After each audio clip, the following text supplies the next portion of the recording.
हम एक बात कह सकते हैं क्या, अब जाट ना घर के ना घाट के, ये लिस्ट देखते हुए और जिस प्रकार से राहुल गांधी की हमने जो ओबीसी मोर्चे के साथ मीटिंग देखी है, उसके बाद राहुल जी बोले हैं, तो ये क्लियर कट होगी भाई जाट अब ना घर के ना घाट के। देखो, मेरा ये मानना है कि कोई भी राजनीतिक दल हो, उसको तमाम जातियों, वर्गों, क्षेत्रों, इलाकों के लोगों को प्रतिनिधित्व देना चाहिए। किन्हीं को कम, किन्हीं को ज्यादा मिलता रहता है, लेकिन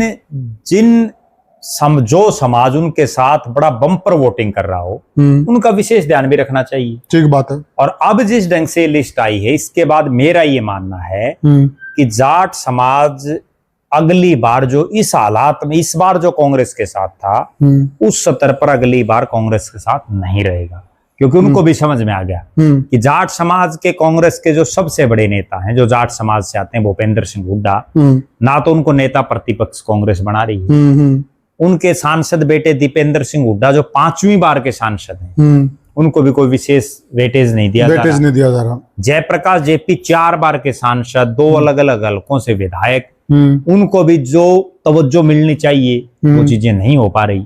तो कहीं ना कहीं जाट समाज भी अगली बार कुछ नया भी सोच सकता, कोई बहुत बड़ी बात नहीं है। नहीं, हम यूं भी कह सकते हैं क्या जी, क्या राहुल गांधी स्वयं जाट समाज के लिए, जाट समाज का जो वोट बैंक है, उसके दरवाजे देवीलाल परिवार की तरफ खोल रहे हैं?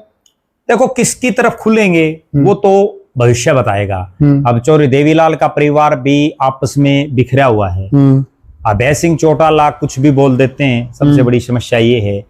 और जो अजय सिंह चौटाला का परिवार, उसमें जिस ढंग से दिग्विजय चौटाला मेहनत कर रहे हैं और लोग उनकी मेहनत को एक्सेप्ट भी कर रहे हैं, वो कितना मेहनत कर पाते हैं। दूसरी तरफ जो अभय सिंह चौटाला की पार्टी में सुनैना चौटाला दिन रात एक किए हुए हैं, वो कितने के लोग उनको एक्सेप्ट करते हैं। तीसरा चौधरी रणजीत सिंह क्या गुल खिलाते हैं, उन पर भी निगाहें बनी हुई हैं। बिल्कुल राइट बात। और अगली बड़ी बात ये भी है कि जिस ढंग से भारतीय जनता पार्टी जाट समाज से आने वाले नेताओं को तवज्जो दे रही है, तो ये भी कोई बहुत बड़ी बात नहीं। क्या पता जाट समाज बीजेपी की तरफ भी चला जाए। क्यों? कारण बताता हूं।